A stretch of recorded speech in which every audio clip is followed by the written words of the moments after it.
All right, people, today is a big day. We've got some announcements and some major stuff cooking. This is basically going to be a live stream that will culminate a year of my life that I haven't really been talking about, that I've been kind of teasing about for the last year.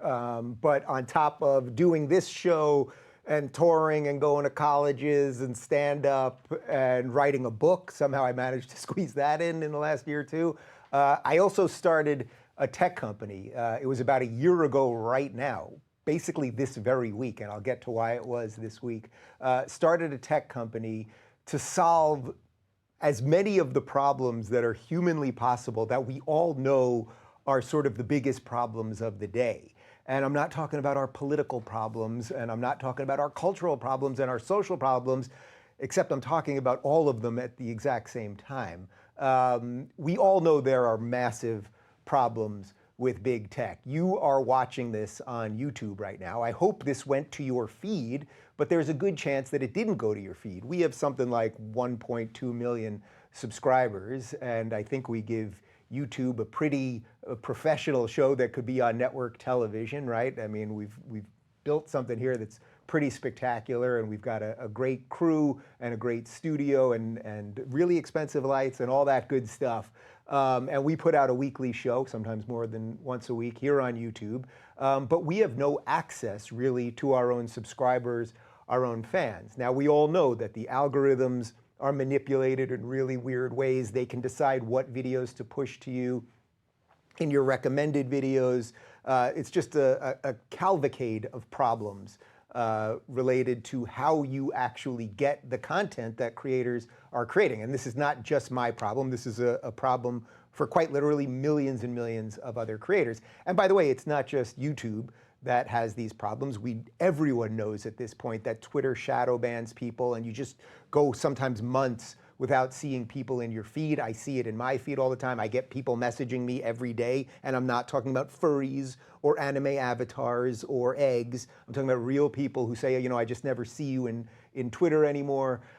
We know that there's deboosting and downranking, all of these big tech words that basically are meant to manipulate what information you can get, how you can get it, when you can get it, if you can get it, all of those things. And a lot of really bright people have been trying to solve as many of these problems as possible. So, about a year ago, that's where I decided to really get more involved into this game. I'm going to get to that in just a sec. But first, let me just tell you a couple things that we're going to do throughout this. So, what I've decided to do was, well, you know what, we'll do this a little bit differently. Well, I'll tell you the story first, and then we'll tease out some stuff here. So a year ago, right about now, I was still funding this show on Patreon. I'm sure many of you remember about a year before that, I had Jack Conte, who is the CEO of Patreon. I had him in here in this very studio after they had booted some people off of Patreon, off of the platform. I think it was Lauren Southern that they had booted off the platform. And Jack basically made all these assurances that, you know, people will be safe on Patreon, and it's not what you say on off their platform, it's what you say on their platform. And Lauren had broke some sort of amorphous rule that they had. Doesn't matter, it's their platform. You guys know my policy on these. Companies can do whatever they want to do. That's fine with me. But I had Jack in here, and he said, he announced a new phrase actually during our interview. He said that they would respond to, and you could be banned for, manifest observable behavior, which is a fantastic acronym, MOB. Manifest M, observable O, behavior, B. So MOB behavior is what could get you booted off Patreon. I mean, you can't make this shit up, right? So anyway, so I had him on. I think his answers weren't really totally satisfying, but I treated the guy with the same respect that I treat everybody else. And then about a year goes by. I already was feeling, I don't know how much longer I can stay on Patreon, because they can always come up with some reason to boot you. Any of these platforms can always come up with any reason to boot anybody. As you guys may know, just last week, Andy Ngo, who is a journalist, a real journalist, not a journalist that I have to put quotes around. He's an actual journalist. He was suspended from Twitter because he made a factual comment about race related to people that are attacking trans people. He made a factual comment, and Twitter decided you're going to be suspended for that. He eventually deleted it after a couple days, so they're not in the game of truth. Now, again, these companies can do what they want, and you guys know my feeling. I don't want the government involved, right? I mean, you all saw just a couple weeks ago AOC and the rest of them grilling Mark Zuckerberg on Capitol Hill, and it's like, do I want big tech and now the government to be even more intertwined so that the government can tell big tech what to do? And I know some of the Trump people right now actually kind of want that, right?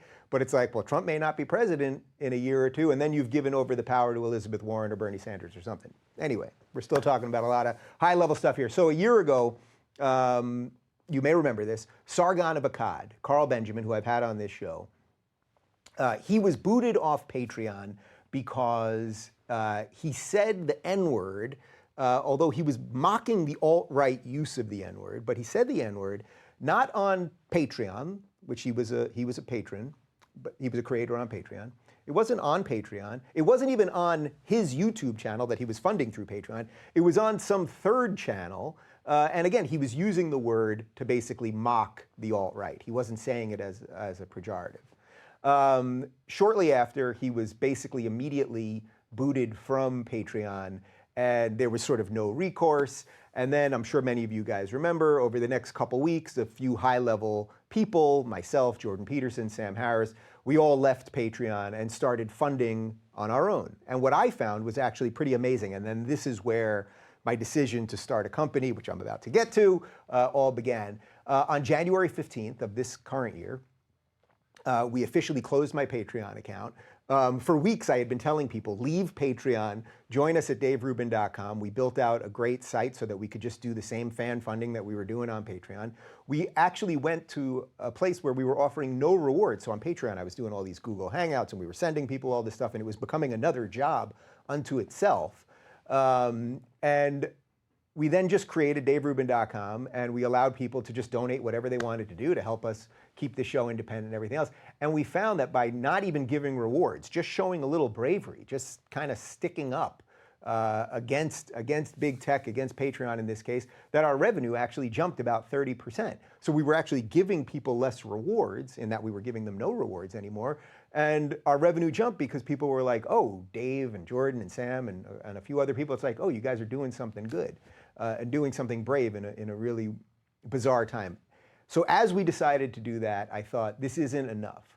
You know, because of a couple years of doing this, have built a nice business here, and I've got a great staff, and we were able to build us a website and figure out how to fan fund. And my garage, I'm in my garage right now, my studio is in my home, my control room right over there is a guest bedroom, and the green room right over there is another guest bedroom. We've built an incredible business here, and what I realized was I want to start giving the tools that I've been able to build, I want to start giving them to other creators, because these problems are not going away. And it doesn't matter if you're on the left or if you're on the right, or if you're even a politics creator. You could be a knitter or a gamer or a chef or quite literally an unboxer. That's a thing, apparently. You could be anyone online, and you have no idea about how you can create a functional business when the big tech overlords can either silence you or just push you to the side altogether, or deboost you, or shadow ban you,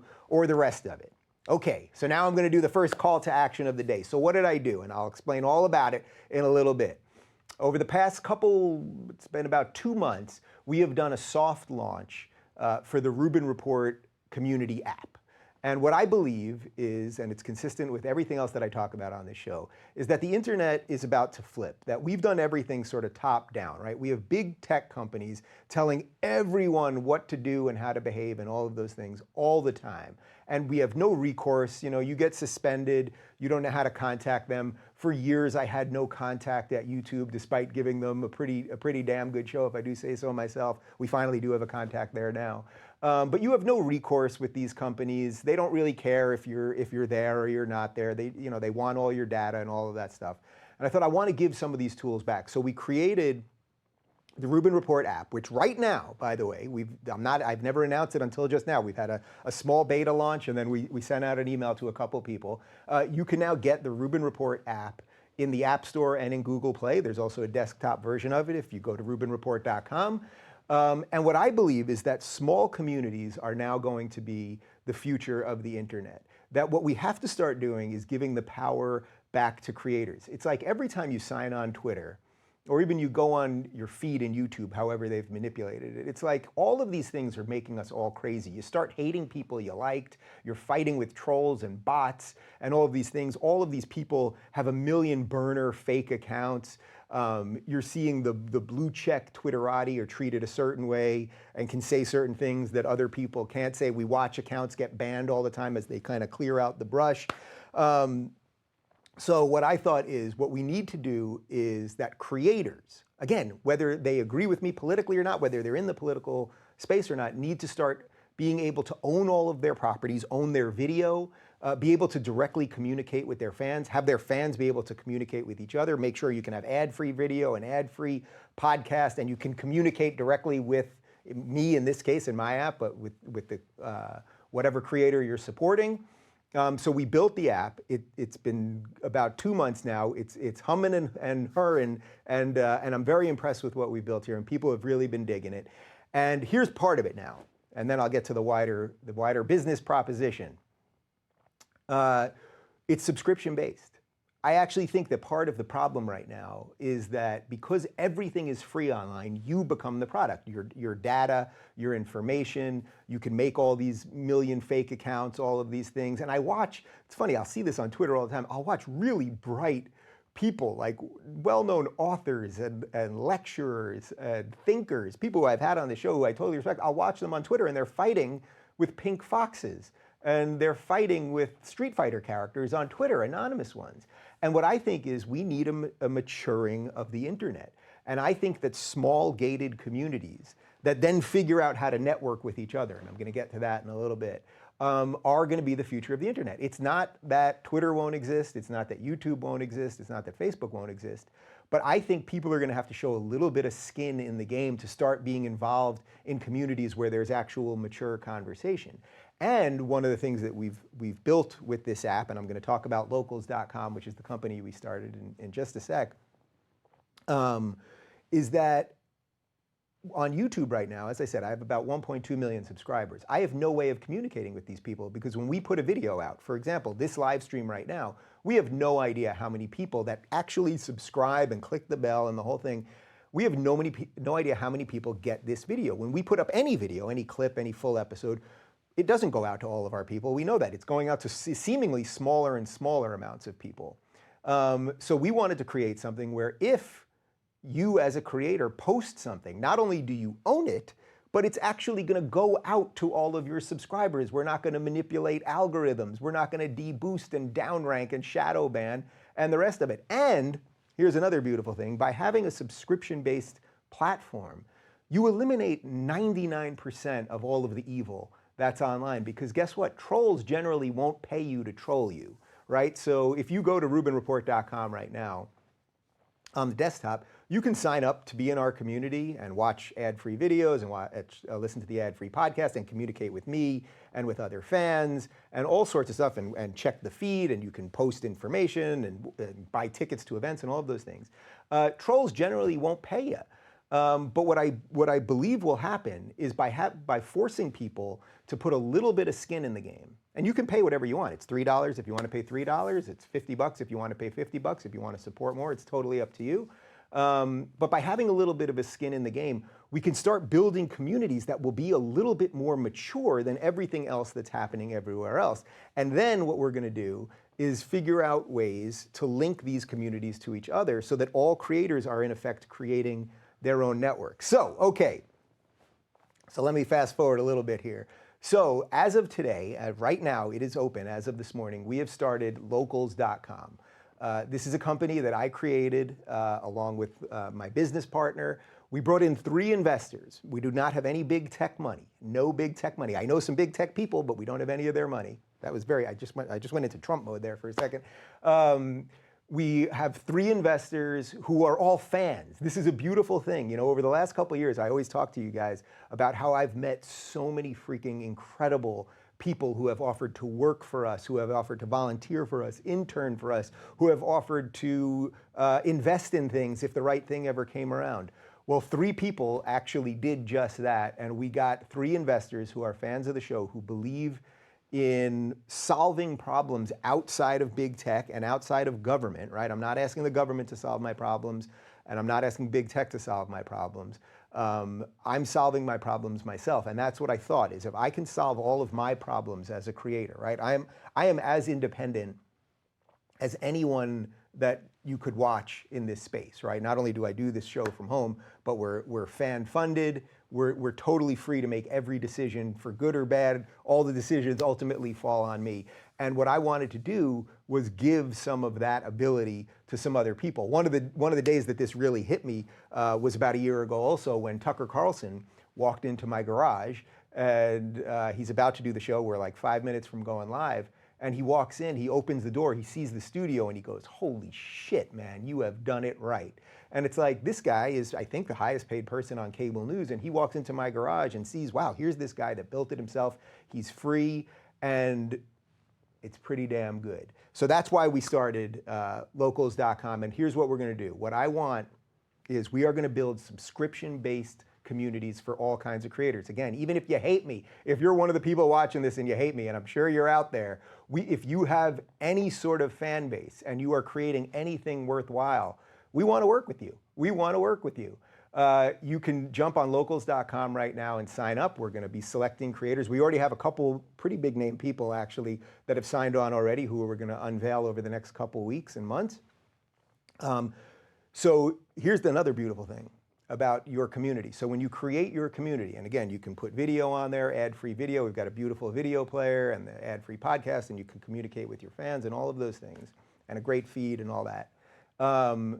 You will find like-minded creators that you want to link with on the back end. And if they agree to link with you and you agree to link with them, you can actually create your feeds together, thus basically creating a network effect. We've actually got a pretty cool referral program. I don't want to get too lost in that right now. And you will create a network. And not only that, but here's the real thing that's different than everything else that you're seeing online right now. One of the problems is that we all know that these big tech companies, and it's almost not their fault, it's just the design of when these things become these sort of monstrous behemoths, we know that the terms of service can never be upheld properly, right? It's just, there's so many freaking competing interests and political interests and all of these things. So it's like you sign on to Twitter and you've got white nationalist frogs arguing with crazy socialists and anarchists and all of these people, and everyone's trying to ban everybody and all that. When you create your community with locals.com, you set your rules. So in my community, I've set a very, very, what I would say are open-ended set of rules that basically, as long as, well, you're not breaking the laws of the United States, and you're not being just an awful, relentless sort of schmucky troll, you can be in our community and you can keep it respectful and hang out and talk and all of those things. If you can't do that, I don't want you in my community. Now, that is not an infringement on free speech, so I'm going to beat you guys to the punch on that one. Free speech, I absolutely believe in free speech, but this is why I wanted to create small communities, not a giant platform. A giant platform, when they silence people or they ban people, that you can definitely argue, and many people have done it in this studio, is an actual infringement on free speech, because big tech has become the way we all communicate with each other. When you do something with small communities, it's like, I'm all for free speech. Everyone can say basically whatever they want. We have very strict libel and slander laws, and you can't directly threaten to murder somebody, that sort of thing. But I don't welcome everybody into my house all the time to say whatever they want.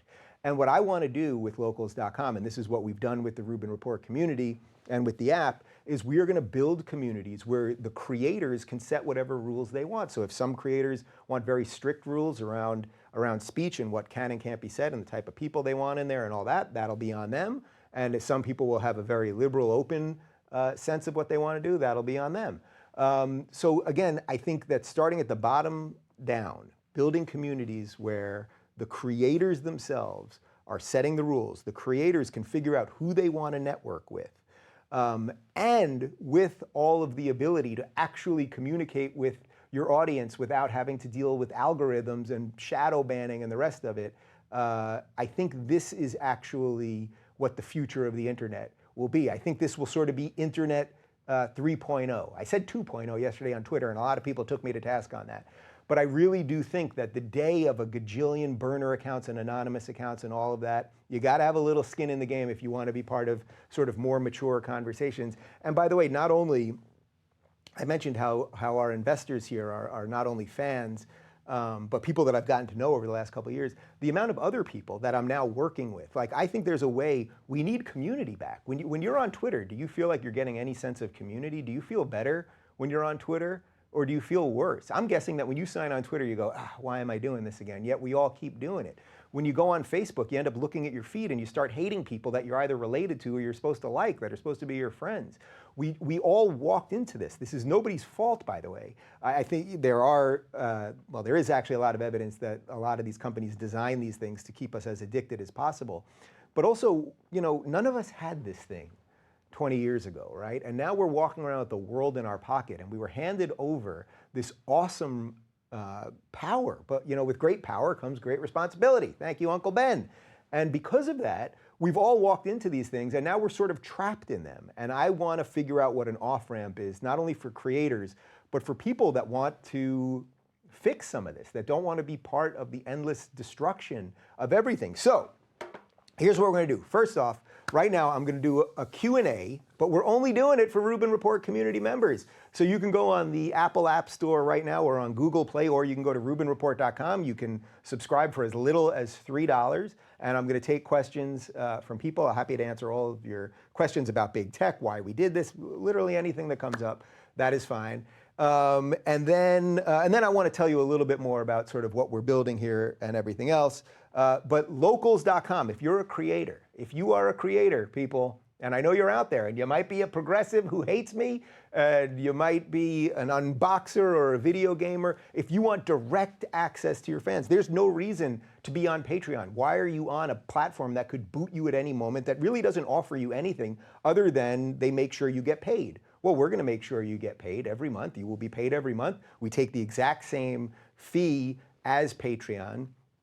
But we're going to build you a desktop community, and for the creators that are of a higher level, sort of where I'm at, but not doesn't have to all be there, we'll build you a freaking custom app, a white labeled app as well. So there's a real beauty to what we're building here. You will secure your assets. You will make sure you don't own the stuff that you put on YouTube. If YouTube boots me, now we have backups here, right? I've got a server with backups, and we've got a lot of hard drives with backups. But you're going to own your data on locals.com. Yeah, it's your data to own. And by the way, if you leave Locals, if I was to leave YouTube right now, the 1.2 million people that we have subscribing to us, I have no way of telling them where I'm going. I have no way of getting a message out to them. Yeah, I can put it in the feed, but we know that that doesn't go anywhere. If you leave locals.com, congratulations, you get all their email addresses and the rest of it. All of the data that you have provided us with is yours. We're not going to be in the business of selling data either. We're trying as hard as we can to solve as many of the problems that are humanly possible. And that's what the plan is, and that's what we're going to do. So, okay. I had a question about the community name part of signing up for Locals. Does that refer to your individual endeavors or your industry, or possibly either or both? So right now, if you go to locals.com, we have an open sign up right now. Look, and we're also looking to scale the business, and we're trying to find more investors and the rest of it. So this isn't all going to happen overnight. We've brought on a couple people, and our team is growing. We've actually got an incredible team. Oh, and I should say, by the way, I am not taking a dime from this company. I am not on salary. I've put money into the company, and I've put a tremendous amount of time into the company, and I obviously own a portion of the company, but I'm not taking any money from the company. I'm not on salary or anything like that. I believe in this thing. I'm taking a risk, right? Like, everybody complains all the time. Like, everybody complains about, oh, Twitter do this and YouTube do this, and I do it too, right? And then the other people say, government get involved, government do this. This is my best effort shot to see if we can fix some of this stuff and really look at the internet in a whole new way. Stop thinking big tech and the Goliaths are our master, but focus a little bit more on small communities. And look, if David beat Goliath, well, I think Dave can maybe beat Google. We shall see. Anyway, the answer to your question is, when you're signing up, give us the name of what you want your community to be. All of these things can change over time. And we're just actually right now, by launching locals.com today, it's a pretty great name too. How do we get locals.com? Not bad, right? Because you're creating your local. That's the idea. This is so consistent with all the things that I talk about small government and why you want to care more about your local community than the big hegemonic monster that is somewhere far, far away, right? I want you, whoever you are. And by the way, this doesn't even have to be purely YouTube creators or podcasters or things like that. If you run a local baseball league and you want a community, a web-based community, and potentially an app for your community so that they can all contact each other and you can contact them, and you're not doing it on Facebook and you're not doing it on Twitter, and it's a good way to fundraise for your community, then we want you to be part of it. So there's so many cool applications for this that I'm very excited about that.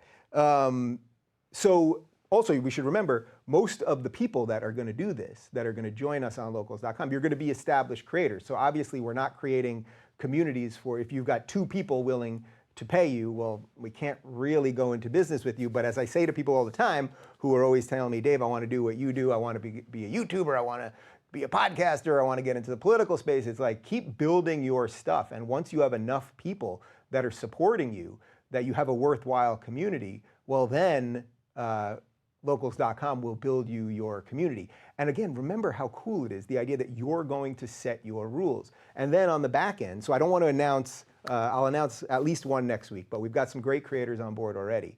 And when we connect these communities on the back end, where the creator, one creator or another creator will have to say, we want our communities, you know, we have a similar ethos, something like that, right? And we want our communities to be together on the back end. Within the feed, you'll be able to see more and more creators. So we're giving creators the power to create networks too. So there's a lot of cool stuff here.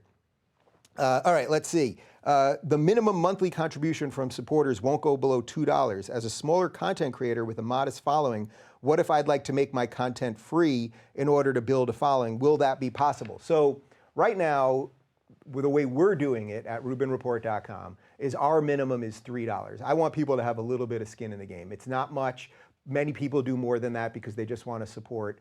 Ultimately, if you create your own local and you're a creator, you can do whatever minimum you want. You can do whatever maximum or no maximum you want. That'll be completely up to you. And we have several ways that we can work with creators. Some, you know, for some people that are only going to bring in a tiny bit of revenue at the beginning, you're going to have to, you know, pay a little something up front so that we can build you this stuff. I mean, these are all the ways that a sort of mature business has to operate. But I also want to say this.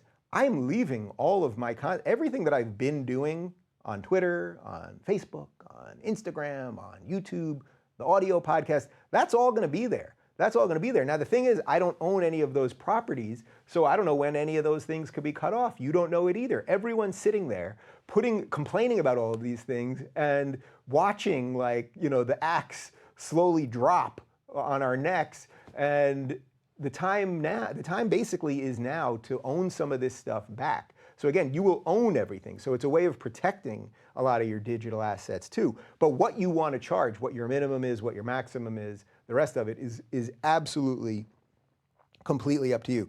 How should I go about getting started on locals.com? You can go, if you're a creator, you can go to locals.com right now.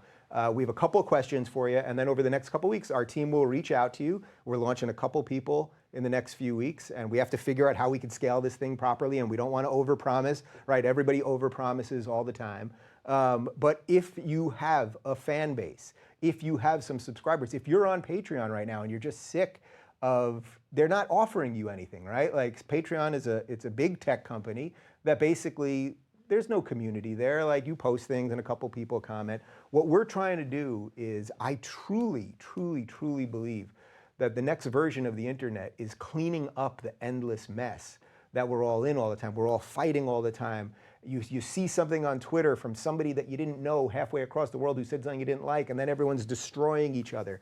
I actually think, and this is, I know this is happening right now, because when I open the Rubin Report app right now, it's like when I open Twitter, it's like, what's going on Twitter now? When I open the RubinReport.com app, we've got really cool people in there with thoughtful, interesting questions and comments. And if you do a feed, you can just see a feed that's just what I'm posting and what the Rubin Report is posting, or you can do a feed where it's fans that are posting as well, and people are communicating with each other. And again, by literally charging just $3, so having a little bit of a gated community, not an armed gated community with people outside with rifles shooting the zombies as they cross over, but just having a little skin in the game. Trolls won't pay you to troll you. And if they want to, either, well, I guess I'll gladly take your money, or if you're just being a relentless asshole, which is sort of how everyone behaves, especially anonymously online, we'll refund your money. I just don't want you in my community, but any creator can set whatever rules they want about that. So that's pretty great. So we're excited about that. From Mike, thank you for spending the time, money, and effort. I'm all signed up and ready to go. Awesome. Look, I thought everyone's trying to solve every problem, and everyone's trying to outsource their problems. And it's like when I was watching that thing on Capitol Hill, and these politicians who have never done anything, they've never accomplished anything, they're grilling Mark Zuckerberg. Now, I have no love for him necessarily, but it was like they're grilling Mark Zuckerberg about how he has to be the one to decide what truth is online, and they're going to punish him if he doesn't figure it out. It's like, you guys are trying to outsource your jobs to him. The government knows that they can't infringe on your First Amendment, your right to free speech, so they're trying to force Facebook to do it. No more of this. This is childish nonsense, and we need some adults in the room again.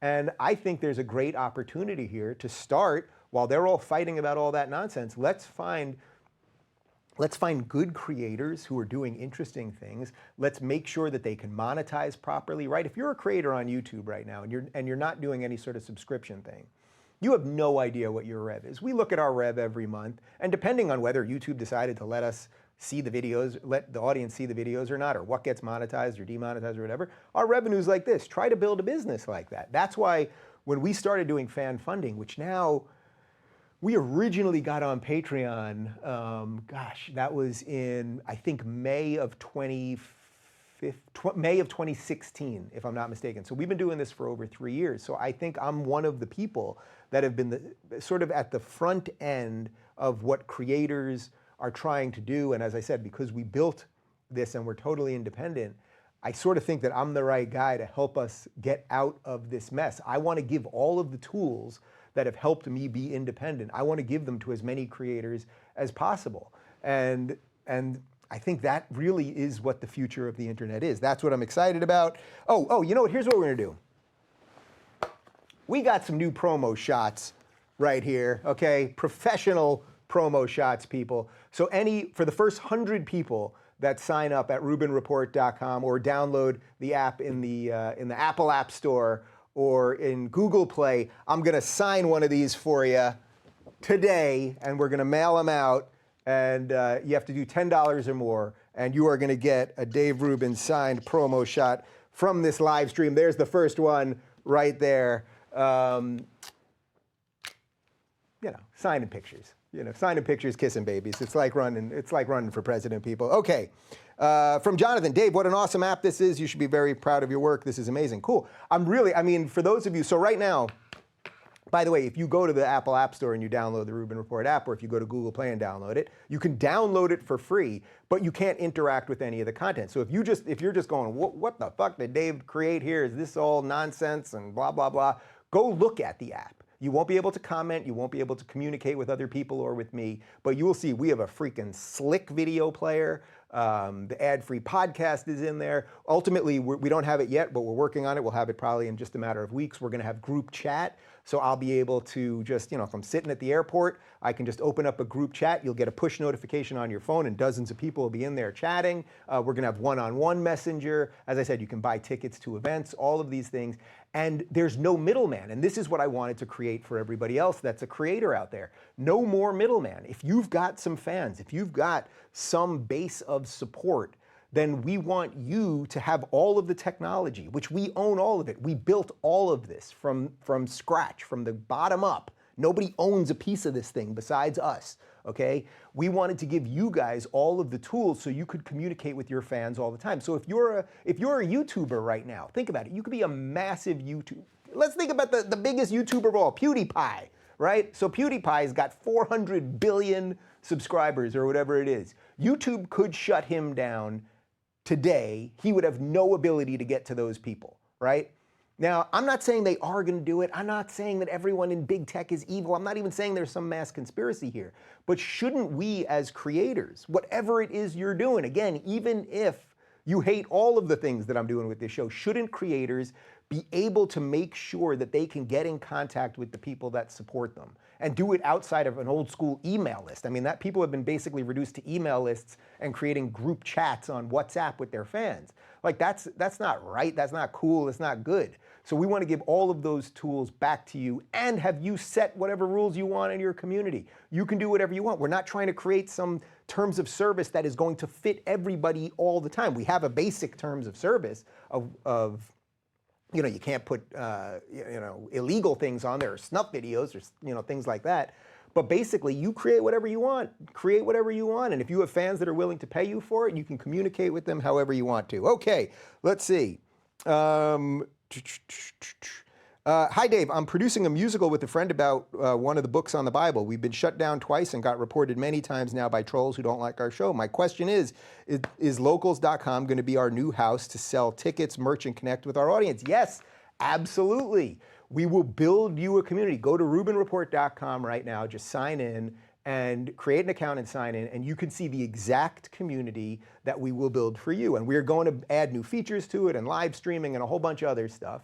But yes, that's a great example. Like, you might be in a theater group, you might be a band, whatever it is that you're creating, if you want to have a rich experience with your fans, with your community, and then figure out, so let's say you're doing a musical about the Bible. Okay, let's say there are 5 other people out there, creators, that are creating similar kind of things. Maybe not exactly the same, maybe you like some of them, you don't like them. But let's say now they have their own local. So your local is what we created for you. It's whatever your website is. So mine's rubinreport.com. You've got your whole community there. Now you find some other groups that are kind of doing similar things, and you want to expand what your fan base is. You want to have the ability for new people to find you, and you want to find new people, and you want to connect, have a network effect with other creators, right? Well, they'll be on locals too, and then you can combine on the back end so your feed is one thing. So it's not like on Twitter, it's like, okay, you see a politics tweet, a baby picture, a terrorist. It's like, it's not right for the brain. It's all making us all crazy. So yes, you absolutely will be able to create your own community and have the people who want to support you. You'll be able to make sure that you don't lose touch with them just because the big tech overlords are stopping you from doing it. Oh, by the way, I said $10 for the signed pictures right here. So if you go to rubinreport.com, it's 10. For 10, you can sign up for as little as 3, but for $10, we're going to get these out to you today because you're going to put your email address in. We'll contact you, get your address. We're going to mail these out to you.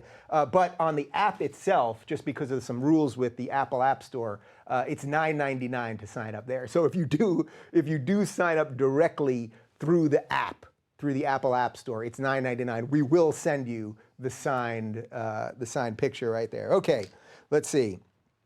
From Morgan, I've been creating some content for what I thought this would be, but it's not quite ready yet. Is there a time frame where my community name will be shut down for lack of activity? That's a great question. We did discuss something like that in the last couple days. I would say for now, go ahead and sign up. If you're thinking about it, or let's say you're one of the type of people that I get questions from all the time, especially at colleges. I want to be a creator. I want to be a YouTuber. I want to be a podcaster. You may as well sign up right now at locals.com. And I don't know how long we can just hold every name if you're not going to build your community in some sort of timely fashion. But for now, you may as well sign up, and then we'll deal with it there. That's what I'm talking about not solving all the problems all at once and not over-promising. If you think there's a chance that you want to be part of this, that you want to be able to have your own community so people can always contact you, that hopefully if you're a big enough creator, and then we can build you a pretty freaking sleek, custom, white-labeled app like we've got for me right now, then you may as well sign up, and I don't know how long we can hold everything for. So we'll see. That's actually a great question. Oh, I'm going to sign a couple. So people are actually giving us their names at the moment. So I want to thank Nick, Christina, Jessica, and Rick, who have all just signed up at rubinreport.com. Is it okay to have paying sponsors for a community channel? Okay, this is a great question. So look, I actually believe that part of the problem right now is that the advertising mess on YouTube especially is what caused so much of this problem, right? So if like anybody says anything that's off the Overton window or just a little politically incorrect, then the mob comes, and it's usually not even people who were supporting the creator in the first place. It's just like, you know, the Media Matters, HuffPo, Vox, BuzzFeed, Vox. It's like they gin up all of this hate to make sure that Tucker gets taken off or that Ben Shapiro's podcast sponsors dump him or whatever it is. And that is unfortunately one of the risks that's coming with advertisers. Now, I want to be extremely clear. So our podcast right now, our audio podcast, we've never been boycotted by a sponsor. I've had people try to get my sponsors to quit. Our sponsors have been great. And that is a piece of our business, right? So our business basically has sort of three prongs. And again, these are some of the lessons that I want to show younger creators or newer creators how to create a successful business. That's why we created Locals. It's like, we've done something really cool here. People tell me about it all day long, every day. I'm incredibly proud of what we've built here. So we've created a business where our subscription model, and again, we were not giving anyone anything after we left Patreon. It was just because you wanted to support what we were doing here, make sure I can pay my guys a decent salary, we pay all their health insurance and all that good stuff. That's about 70% of our rev. Then we have audio podcast rev, which is ads on the audio podcast. And then we have the YouTube rev, which, as I said, it's like this. You just kind of can't sort of, it's not a way that you can look at a functional business and go, okay, we can project this for next month and this for 6 months down the road, because you just don't know if it's going to be there. On top of the fact that you don't know that people are even going to see your videos. So the question is, are we going to allow sponsorships in there? It's something we're discussing. It's a little bit different than the model, obviously, that I'm talking about right now, because what I really want is I want you, person watching this right now, I know you guys don't mind paying a little something for content, right? Everyone pays for Netflix, or you have your mom's password, or Disney Plus, you got your uncle's, brother's, cousin's, nephew's, niece's password, whatever it is. I started The Mandalorian last night. It was excellent, by the way.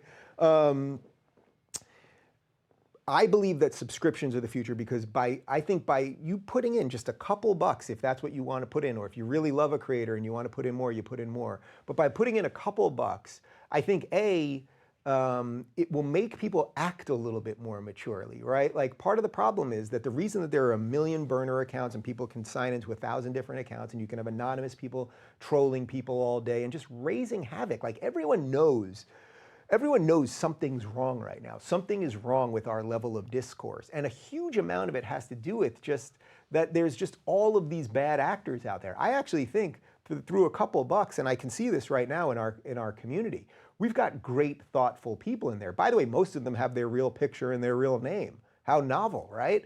Because it's like, oh, you know, you're sort of surrounded by interesting people. And I want to give every creator out there the chance to have their own sort of home, right? And this is what I said before. I'm all for free speech, all for free speech. I don't want to infringe on anybody's free speech, but I don't let everyone in my home to say whatever they want. And what I want creators to have is a stable home where they can put their content up, where they can communicate with their fans, where their fans can communicate with them, and there is no middleman. There is no middleman. We're going to take the exact same fee that Patreon's taking. So if you're on Patreon right now and you're a creator, well, wouldn't you rather your own community and potentially your own app, if you're big enough so that we financially can make it work, and you own all of the stuff? And if you leave, as I said before, if you leave us, congratulations, you get the information of all your customers. Unlike YouTube, unlike Twitter, all of those things. If Twitter boots me today, those 700,000 people or however many followers I have no way of communicating with them. Same as YouTube, same as the rest of it. Okay, so just a quick little radio recap here. You can go to locals.com. We have launched officially today. The first thing that we did with locals.com was build the Rubin Report community app. We want to build these communities first on desktop, then on apps for as many creators as we possibly can. We then want creators to network with each other, find the type of people that you want to be associated with and have free voluntary associations with other interesting creators. Set the rules in your community. If you don't want people talking about X, Y, and Z, you set the rules. Big tech isn't going to set the rules. You set the rules. Monetize your content properly by support of your own fans directly. And as the question, the previous question was, we'll look into some ways. There might be some interesting creative ways we can do sponsorship, where maybe sponsors come in and sponsor X amount of people to get in for free for a certain amount of time. We're thinking about all sorts of things. So we'll see about that sort of thing. But we started, I wanted to solve my problem first. I cannot solve, everyone has this idea out there that we should solve everybody's problem at once, right? We've got to solve everybody's problem at once. I don't think you can solve everybody's problem at once. I thought if we can solve what are the problems that me as a creator that's right in the middle of the free speech battle, that's right in the middle of the tech battle, who somehow in the course of this managed to graduate to the point that I actually am truly free. Well, there was one piece of this that left me not free, and that piece was that I don't own the access to you guys, right? Like YouTube right now, they're probably not that thrilled with me right this very second. Like they could just end this stream. They could make sure nobody sees this stream. Twitter and the shadow banning, all of those things. So every creator should have direct access to their community so you can create whatever you want and you can set rules that you want or you don't set any rules. It's actually up to you. Okay, let's see. As the Rubin Report community grows, how will that play into locals.com? Will it remain its own independent community or be integrated into that? What do you see as the future of the Rubin Report community on this platform? So look, the idea is small is the new big. The idea is that every community, we're going bottom up, okay? Big tech is top down, right? So you got the big boys, you got the Facebook, YouTube, Twitter, Google, et cetera, and they sort of set the rules, and then we're all the way down here. It's all of our data that's sort of the lifeblood for them, but so they're just kind of sucking from us all the time. We're doing this the other way. I want, whether it's far left progressive nutbags, if you hate Dave Rubin, but you want to create your own community, and then you have a couple other content creators who you think you'd like to network with, and you want to make sure that you're also protected from YouTube and big tech and all of those things. I want you to be on locals.com. So let's say you support a couple creators on locals.com. So let's say you support me and we bring on X, Y, and Z, and you have a couple creators that you really love. You will have a curated feed of your creators. You will be able to see all of your creators through one app, through one community. You'll just toggle on who you're supporting, and maybe you don't want to see some people, or maybe you do want to see other people. That'll be completely up to you. And then one of the things we're deciding right now is we may ultimately create a locals.com app that will be sort of the aggregator app. So if you're the Dave Rubin superfan, you'll be able to access all the creators you support through the Rubin Report app. But we may have one just locals app where it's sort of branded just as locals and not as a specific creator. But either way, you'll be able to get the feed and the content of all of the people that you support. Let's see. From Megan, I don't have content I create or podcasts I sell. What's the best way to use the app? Well, if you don't have content you create or products to sell, then you're just a consumer of content, right? I think that's what you're saying. So you're not creating content, you're not selling a product, right? But actually, that does bring up an interesting thing. If you're just a businessman out there, you're selling supplements, you're selling video games, you're selling electronic equipment, you're selling desks, chairs, whatever it is. If you've got a little bit of a community that you want to reach directly, that might be willing to pay a couple bucks a month to have some sort of curated information and content from you guys, you should be on here too. But if you're not a creator of any kind, well then you won't need a community yourself, but you will be part of a community, or as many communities as you want to be part of. Let's see. What's the inspiration for the name locals.com? So it's actually a pretty great story because, look, you guys know my feelings about this. Like, I talk about local all the time. I talk about small government. I talk about those issues all the time. I talk about just sort of your local community is what matters. Believe it or not, I try to say hello to my neighbors. It's crazy. Sometimes they don't want to say hi to me, but I try to. So we were trying to figure out a name. So we had an original company name that still exists, but we wanted a forward-facing name for the product. And as I mentioned, we have 3 investors who are great guys, who are fans of the show, who all of them happened to reach out to me to say, Dave, if you ever build something, I've got a little bit of cash, let's see if we can make it work. So everyone that is, literally everyone who is involved in this project is a fan of what we do here, is someone that cares about these ideas. Like that's why I'm so excited about this. Anyway, it turns out that one of the guys, I won't say his name right now, I don't know if he wants to be named at this very moment, but he actually owned Locals.com, and we were sitting there trying to figure out, well, what's the forward-facing name of the company? And I'm just rifling off buzzwords and blah, blah, blah, and it should be local, and da-da-da. And he was like, well, I own Locals.com. And I thought, well, I think we have a name. So sometimes things actually just work. Can we get some hints about other creators coming on board? So I don't want to hint too much right now, right? Because we've still got things working out, but I have reached out to a couple people. We have a couple big name people, for sure, without question, people that are in at least the world. Look, I'm starting off with my local community, right? So I've reached out to a couple people who I think are creating good content, who are doing it through fan funding.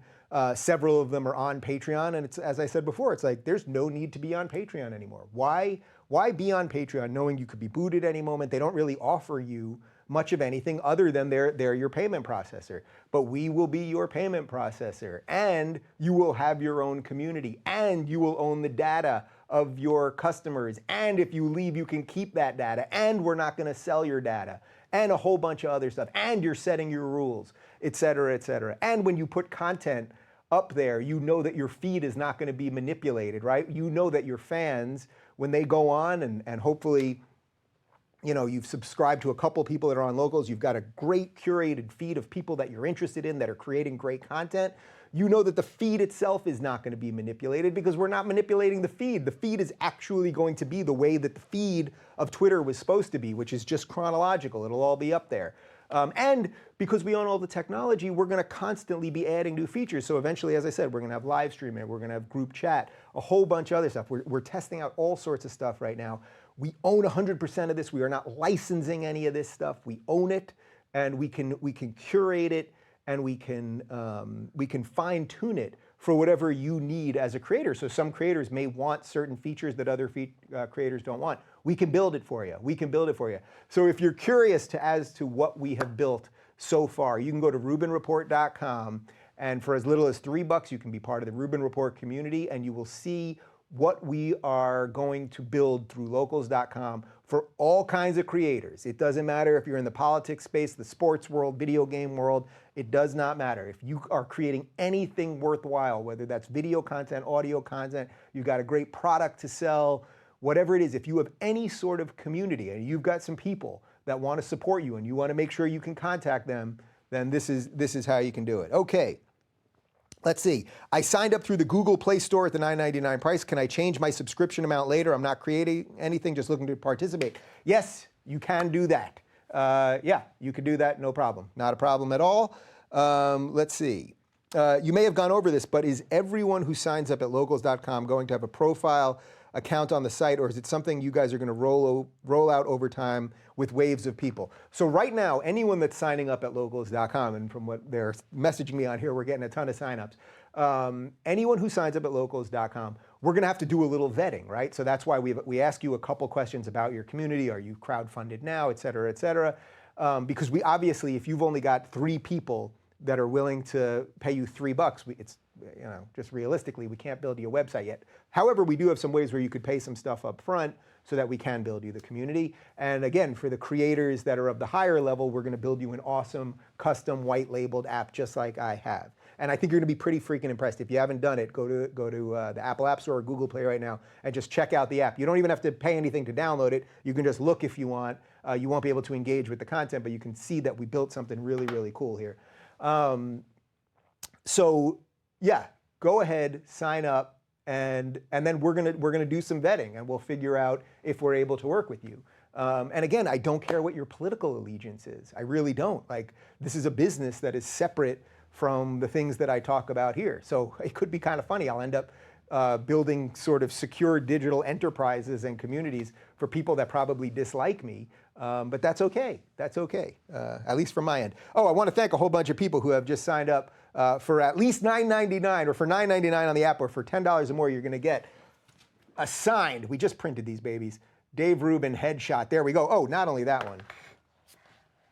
For those of you that want a closer look at Dave Rubin, in case you're not sick of my face yet, here you go. Here, I'll sign that one right now.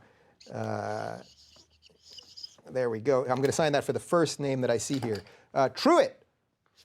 Truitt, you're getting this one, my friend. So I want to thank Truitt, Loppelthrot, Alina, WLT, Megan, Mysterium Lagosi, Martin, Matt, Stefan, Scott, Jeff, Jesper, Luann, and Tristan. Welcome aboard, guys.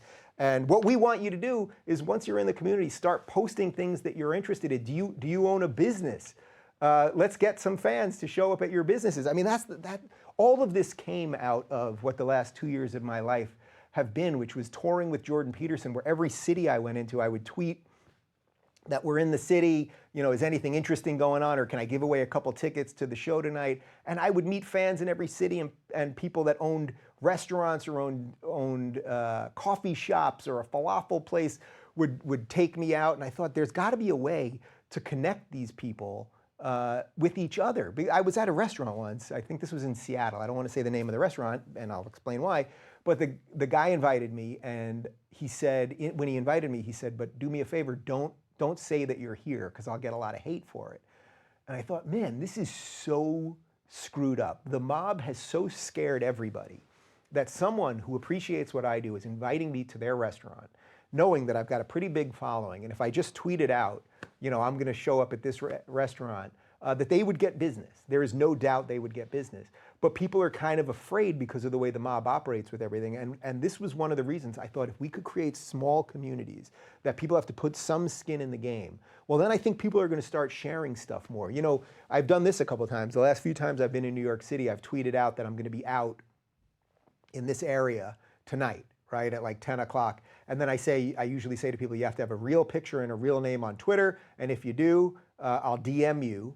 And I've had people show up, and I did one on the Upper West Side of New York City about 2 months ago, and within like 15 minutes, about 40 people showed up. It was awesome. We had drinks all night. I met great people from every walk of life. A couple of them actually now are supporters. And I thought, this is crazy that I'm doing this through Twitter, but I can't put up public information on Twitter because God knows who's going to show up. And again, there's many reasons to just create smaller, controlled communities and not infringe on anyone's free speech. If you don't want to be in this community, or you're there to raise hell or just be an asshole, I just don't want you in there. But I'm not deplatforming you because this isn't a big platform, right? That's the way you really have to think about it. These big platforms, the reason they have the deplatforming issue is because these big platforms are sort of sold to us as if they're for everybody, right? Everyone can be on there. It's the new way of communicating, right? It's like having a phone when phones first came out 80 years ago, right? But the idea that you would do it small first means it's not really for everybody. You don't invite everyone into your home. You don't go to dinner with absolutely anybody and everybody all the time. And I think that will be the next version of the internet. We're gonna have to curate and be a little more responsible with who we want to associate with. And then, as I said, so if you're a creator right now, so a few of the people that we have that are coming out, and I can't wait to share it with you, I just can't right now. But I've brought on a couple people that I think you guys dig that are sort of in my circles, and I'm going to connect my app with their app on the back end. So then we will start having a new type of network with really no overhead, because you're gonna have a whole bunch of creators who are independent, who you guys can fund as you wish to see funded, who can all set their own rules as they wish to set.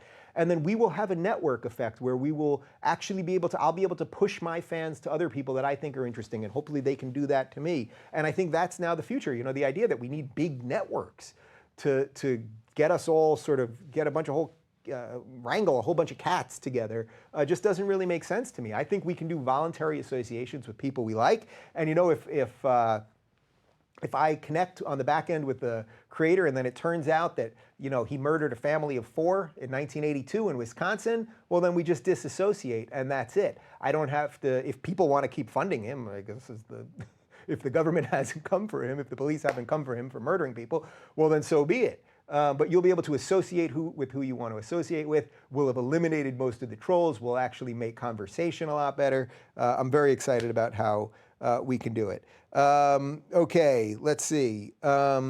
You can sign up right now. So just a reminder, you can sign up right now at Rubin Report untitled.com, and you can ask me anything, and you can do it through the app, because we've got an app, and we're going to build these for the premium level creators, and we're going to build desktop communities for smaller creators, and then hopefully you'll become bigger creators, and then we can build you a great app as well. So you can go to locals.com right now and sign up for that. All right, so I've even got papers here of all the things that I wanted to hit on and talk to you about. So I thought it would be interesting, actually, if I told you just a little bit. I know some of you know this, but just a little bit about how my adventure here sort of led to all of this. So, I started on YouTube in February of 2013 with the Young Turks. Now, I have no need to talk shit about them or throw them under the bus. I know they do god-awful videos about me all the time filled with drivel. So be it. That's their right on this very platform of YouTube. But I was with them for about a year and a half. Most of you guys know this. I was not thrilled with a lot of the political stuff they were doing and a lot of the behavior that they were exhibiting. And we left there. I went for about 2 months. I went to a startup called Riot.com. And we took the Rubin Report there. And at first, for those of you that never saw the Rubin Report on the Young Turks, it was sort of a panel show. I would have 3 or 4 guests, and it was usually comedians and authors. And it was sort of like Hot Topics on The View. And then we took the show after I just didn't want to work at the Young Turks anymore. I just thought, this is not what I want to be part of, and I don't like what's happening here. We took it to Riot. Riot was a startup, and we thought the show was really going to blow up from there. And then they started going more into like 3D video, and I actually totally liked everybody there, and it was a really cool place to work. But we did the show there for about 2 months, and we realized that just like our futures were going in different paths. And that's when Aura TV reached out to me. And Aura TV, you guys probably know this, was created by Larry King, who is my friend and mentor and sort of adopted extra grandfather, I suppose.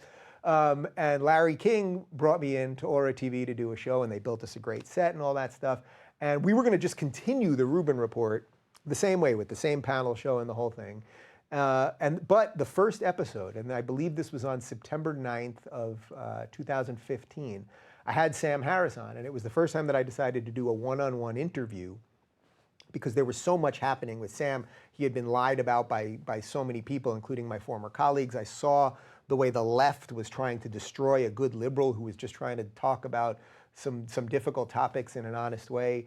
And I had Sam on, and that was when the second the show ended, I thought that was the most important thing that I've ever done professionally. And that's the show I want to do. I want to do an interview show with interesting thinkers and talk about important things and not just talk about clickbait and some of the nonsense that we had sort of been taught at the Young Turks. That's what I wanted to do. And we stayed at Aura for about 8 months, and that's when the show really blew up. I started talking about free speech more, but more than anything else, I started talking about my frustrations with the left as a liberal. I started finding other people who felt similar things, people who usually were good old-fashioned liberals like Peter Boghossian and Maajid Nawaz and Ayaan Hirsi Ali and a whole slew of people who were not far-right radicals or anything, who weren't even conservatives, who were just decent people who were shocked by what was happening with the progressives, which is so interesting because that was literally 4 years ago. I'm talking about the fall of 2015, and I started seeing this thing and talking about it, and then suddenly people started watching. It's like everyone sees it now. Like everyone sees how bananas the progressives have gone now and the way they've embraced identity politics and the whole thing. Anyway, we stayed at Aura for about 8 months, and it was great there, but we were suddenly bigger than the network, and that is when in May or June of 2016, I thought we could do this independently. Let's see if we could do this independently. And I was basically the first one in the political sphere to go on Patreon. And we left. I walked in to the green room, and I said to my producer and to my director, I said, I'm leaving. I hope you guys are going to join me. And the 3 of us quit our jobs, full-time salaries, health insurance, 401ks, the whole thing. And we launched on Patreon in May or June of 2016.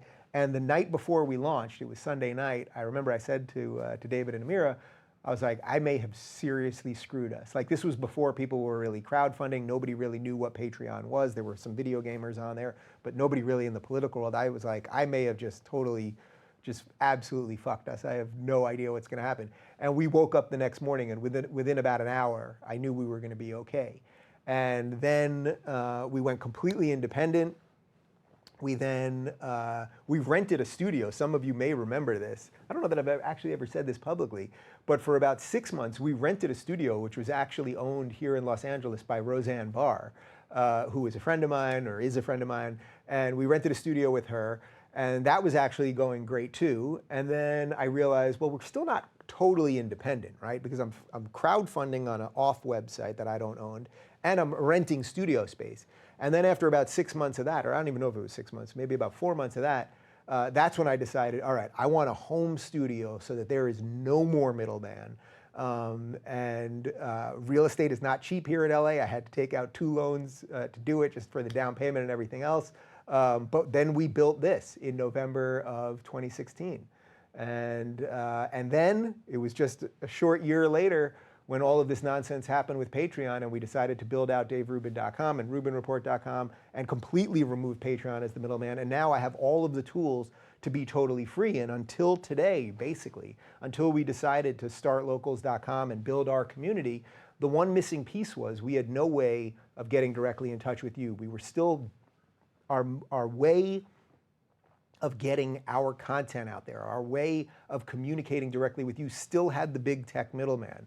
And now we've removed that. We've removed that. And not only have we removed it, I want all of the lessons that I have learned for these past couple years, I want to kind of pass these lessons on to all kinds of creators so that you can be independent too. I really believe that independent creators will save this. You know, why is Hollywood so sucky right now? Why is there so little good comedy anymore? Why is there so little good stuff? It's because everything comes from these big monoliths and big corporations and all this stuff. And not that there's anything inherently wrong with those things, but I don't think those things are made for human ingenuity. I think if we can give the right tools to you guys out there that are YouTubers or you're musicians or whatever you are, and you can start being funded by the people who support you, and you can start communicating with them directly and maybe meeting them in real life and selling tickets through what we do and doing more live events and making sure that your content actually gets to your people. And again, if you leave us, it's yours. You could still contact them. We're not going to own it.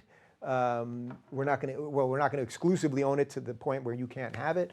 I think there's a lot of interesting things happening here. Okay, I want to thank Borealis, Thomas, Josh, Christian, LJ, and Nissan. Again, anyone who downloads the app from the Rubin Report app on the Apple App Store or on Google Play, I think it's $9.99 on there. I'm going to sign one of these. We're going to get this out to you immediately, one of these pictures.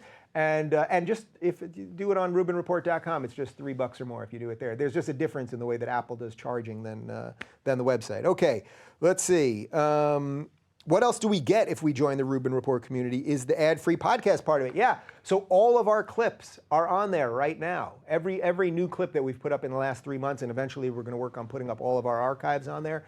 All of our videos are all there, completely ad-free. And I think you're going to be super impressed with our video player, by the way. You press the button, and guess what? The video plays, and it's pretty clean. It's pretty great. So the ad-free video is on there.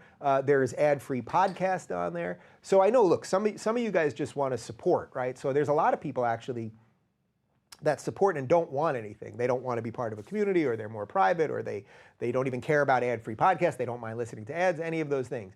But if you support for as little as $3, not only will you get ad-free video and ad-free podcast, you will be able to communicate with other fans. We're not really doing tiers at the moment, but if you want to communicate with me directly, it's either $25 or $50. You can message me directly. We're trying to figure out all these things, and we're playing with all these things to figure out what actually totally works right. But as I said, we're also going to have group chat on there. You'll be able to buy tickets, all of those things. But more than anything else, you're supporting. You know, these are sort of the bells and whistles, and I think building new mature communities that are creator first instead of platform first. Everything right now is platform first, and that's why they all feel so crazy. You've got all of these people who all hate each other, attacking each other on all of these platforms, particularly Twitter, but even YouTube, right? Like YouTube is designed to make everybody crazy. So every time when somebody starts doing something good on YouTube, what happens?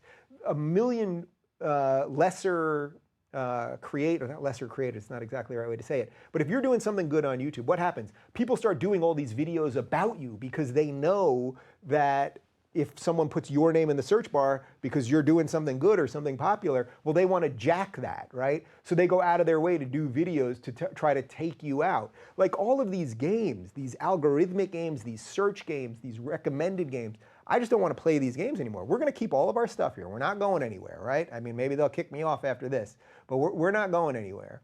But what I really do believe is that the future of this is no more games. No more games. You want to support people you like. You want to get things ad-free. You want to communicate with interesting people. You want to not infringe on anyone else's free speech, but you want to be in communities that are of somewhat like-minded people. And I don't mean politically like-minded. I mean people who basically, want to see the world in some way that you kind of see it, and that's why you support certain creators. Well, then that's what we want to build for you. So, so I'm excited about that. So you guys right now, if you're a creator, if you're on, I'm talking to all of you that are on Patreon right now, there is no more need to be on Patreon. Patreon, I'm coming for you. Jack Conte, I'm sorry, man, but this stuff doesn't fly anymore. Nobody needs to be on these big platforms. If you're on Patreon, by the way, if you join Locals, you won't have to cancel your Patreon right away. When we moved over from Patreon to DaveRubin.com, where we were just doing our crowdfunding there, when I left Patreon, I had done videos for a couple weeks telling people I'm leaving Patreon on January 15th. Please cancel your account, end your support for me, move over to DaveRubin.com, support us directly. When I ended, we still had about 10 grand a month sitting in there of recurring payments. And I guess I could have just not canceled my account and just cashed in on that, but obviously that wouldn't have been ethical or honest, and I didn't want to do that. But if you're a creator on Patreon right now, I know a lot of the fear around moving to a new site or moving to a new crowdfunding is that you're afraid. It's like, oh, well, people support me on Patreon. I don't want to take the risk of doing something else. It's not like we got to rip the Band-Aid off and you're just canceling Patreon and joining us in one day. You can do it, take as much time as you need to start telling your patrons, hey guys, we've got something better because I'm going to own it. You are going to own your community and you can treat it however you want to treat it. I think it's a great sell, and your people will come along with you. And over the course of a couple weeks, you can send out emails, you can post on Patreon, you can do live streams, whatever you got to do to tell them, join us over there. And once you join us on locals.com, just cancel your Patreon account and we're here for you. That's a pretty beautiful thing. Is the content the same for all subscribers to the Rubin Report app, or is some content exclusive to a tier of premium supporters? I don't think we're going to, now look, first off, every creator will be able to do whatever they want. Again, you're setting the rules. You want to have tiered content that's premium at a certain level of price, you can do that. What we're going to do is, if you're in, as long as you're in at $3, or the minimum of $3, but hopefully you want to put in more to help support what we're doing, my feeling is I'm just going to, everything that we put everywhere else, we're going to put on the Rubin Report app, and we'll do some premium stuff in that. I'm going to do some more behind the scenes live streams and some more personal stuff. We've got some interesting stuff maybe with a book club and some dinner things and some other live event things and a little more impromptu stuff that the only way to really do that stuff properly will be to do it through the app. I'm not going to have a paywall, like a higher paywall for extra content on the Rubin Report app. But again, this is the beauty of what we're building with Locals. If another creator wants to have totally different tiered access for different things, which is sort of a little bit more of the Patreon model, go ahead, do it. We can do that very simply. So I think right now, the way you can see that is that right now, the only thing that we're doing is that if you want to message me directly, if you go to RubinReport.com right now and you sign in, there's a Message Dave button. If you're only paying $3, if you click that button, I think it says it's $25 or something to message Dave directly. By the way, I know it sounds sort of ridiculous to do something like that, but imagine if I just left that up open. I would be getting hundreds or thousands of messages every day. So we have to have some barrier to entry on that. And actually, I think 25 is probably too cheap, not because of the money, but just literally because of my time more than anything else. By the way, I also want to say that several of the people that we've hired that are building Locals.com, that are building my app, are fans. So it's not just the investors. We've actually started a really cool, interesting worldwide. There are people all over the world that are building this thing for us. Oh, and I should give a shout out. Our team is absolutely incredible and have been working all hours of the day. And by the way, we've started showing Locals.com around, because obviously we're gonna have to go in the next round of fundraising now that I'm going public with this, right? Like, we're going to grow very quickly right now. We've been doing this all on the DL, on the back end, and we've been building out the way we wanted to, and it was a long time coming to get to today. And I hope you like our branding and our graphics and all that good stuff, and the smoothness of the app and everything else. But now that we're going to go into fundraising, we're going to have way more eyeballs on us right now, and things are going to move pretty quick. And hopefully we'll be able to bring on as many creators as we can in short order. So we'll see. Are you going to continue posting on YouTube or move your interviews to locals? No, everything will remain on YouTube as long as YouTube will have me. But remember this, YouTube, we shouldn't be thinking of the big tech platforms as a home or a community. Anyone out there, whatever you're creating, YouTube is a search engine for video, right? That's really what it is, right? They have an algorithm, and the algorithm, when you put in certain search terms, can manipulate things certain ways. Now, I don't want to get into all the details of why they do it or how they do it or whether it's being manipulated or all that, although you may remember just a few months ago, a Google insider said that one of the channels that was being suppressed on YouTube was the Rubin Report channel. He also said it was Tim Pool and a couple other people. But none of us should view big tech as our digital home. I want to create digital homes for creators. And by creating those digital homes for creators, we'll start creating digital homes for you, the consumers, because the creators will own what they're doing. They're going to own their websites, right? I own RubinReport.com and the community there and the content there. And that way, if YouTube wants to suppress my videos, I'm not demanding that the government comes in and stop them. Do I want AOC in bed with the YouTube execs? No, I don't. So there's a mature, thoughtful way of dealing with the future of the internet. And then when we have a lot of interesting creators, all who own their own content, who own their own communities, who have decided who they want to network with on the back end to create bigger feeds and bigger, more robust discussion, well, now we've got something totally cool, and it's a complete, everything we're doing with this is a complete flip on how big tech operates, on how big business operates. We're really trying to give the power back to the creators and give the power back to you guys. Gracie, I want to thank you for signing up at $10 or above. On Patreon, we could talk to you directly. Are you actually on the app in the community yourself? Do you respond to people? Yes, I do. Believe me, this thing has been an absolute pleasure. I've responded to people this morning already. But when I open the app, it is truly a pleasure to go on there because there's thoughtful, interesting people who are posting articles and asking questions and commenting on things and talking about what happened on the show last week or what's going on in their lives. Yes, I'm going to spend way more of my time on here than on the other social media platforms. I would rather invest in the people who are investing in me than invest in a bunch of anonymous trolls on Twitter. You know what I mean? We all know this. All of these things, they're all making us crazy and no one's doing anything about it. So that's why I wanted to start doing anything about it. You look at the amount of blue check people on Twitter who complain about Twitter all day, and yet we can't get off because it's sort of like crack. Well, I'm not saying get off Twitter. I'm not saying get off YouTube. Stay on all of those things. Use them as you see fit. But why not have a special place for your community to be able to talk to each other? This is the tab that I have open right now, is just the community tab where people are posting shows that they're watching that they find interesting, or documentaries, or a restaurant that they went to, all sorts of different things that are all on here. And as I said, we've got a great video player, so I posted a special message. Is an absolutely huge day. So for those of you watching, you see how fast that worked? I just clicked play and it worked. That was a special message I posted just to our current subscribers this morning, telling them about what I'm doing right now.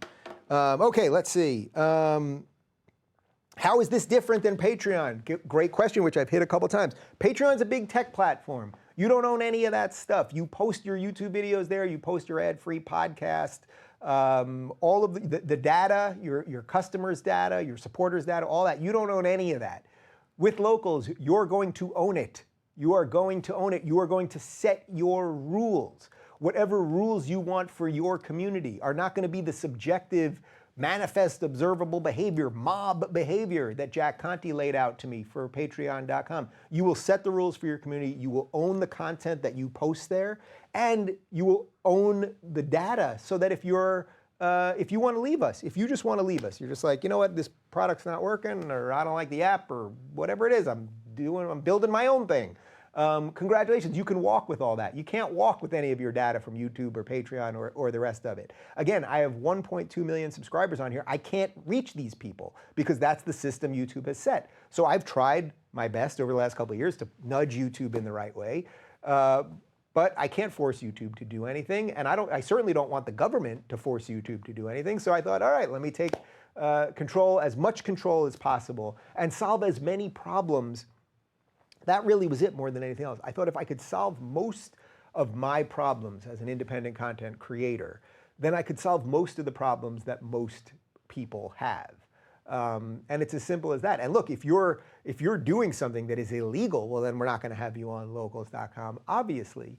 But short of that, if you're a creator building something interesting and you have people that want to support you, we're a tech company. The way that Squarespace is a tech company, right?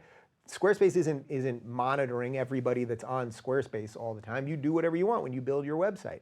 We want to build a community for you. It's up to you to set the rules that you want to set. I want to thank Richard Kelsey and JC Batrago. Thank you very much.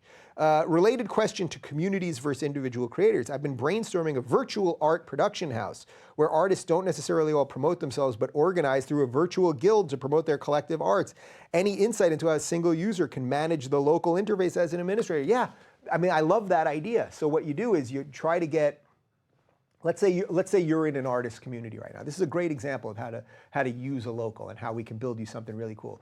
So let's say you're in an artist community. There's like 15 of you. You all do interesting different things. Some of you are into pottery. Some of you are painters. Some of you you draw by hand. Some of you do 3D art. Whatever it is. Some of you do glass blowing. Whatever it is. But you've got an interesting community, and you know that none of you are huge yet.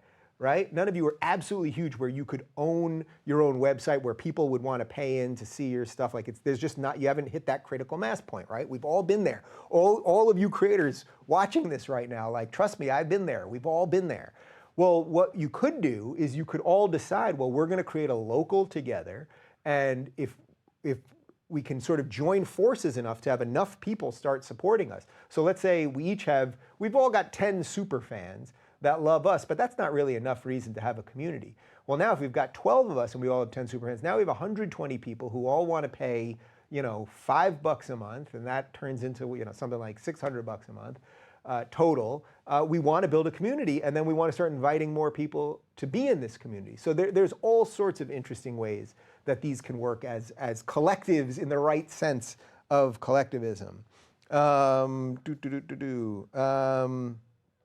I'm on the ThinkSpot wait list and therefore have no clue what the site will entail. That said, what, if any, will be the connection to locals, complementary platforms, competing between similar platforms, et cetera? All right, so I'm glad you asked that, and let me address it straight on. So first off, I can't say too much about Jordan, but I just want you to know that Jordan Peterson is doing well. I saw him last week, and he's going to come back bigger and better and stronger and all of those things than ever before. I just have absolutely no doubt about that, and I'm psyched for his return. So let me just say that.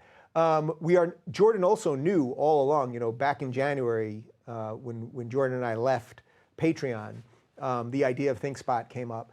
And I said to Jordan from day one, I said, I've got this idea about an app. It's going to think about these things a little bit differently, blah, blah, blah. And Jordan was all about it. Build it. Let's build as many things as possible. I'm going to work on side things. You work on side things, all of those things. So where I'm at right now is I'm putting all of my energies into locals.com. I do think, and I've communicated a little bit with Jordan's team, but I can't just say too much right now. I hope and think that there's ways we're going to be able to line these things up. I don't know exactly where the ThinkSpot launch is, but Jordan has my friendship and allegiance and all of those things. And if there's any ways we can link these things up, or if I just can't even say too much more than that. But I do think that solutions are coming. I think what we've built here with locals.com is probably the best, most thoughtful way to deal with the problems of the day, right? We're all worried about being deplatformed. Well, you're not going to be deplatformed off your own community. We're all worried about algorithms suppressing videos and manipulating things. We're all worried about shadow banning. This is why if we can give the future is the creators, right? The future is no longer the networks. Nobody really cares. Like, think about it when you flick a channel anymore. Nobody really cares about that. Or even think about like CNN or MSNBC or something like that. It's like nobody cares about these networks anymore. You might like one of the hosts on these things.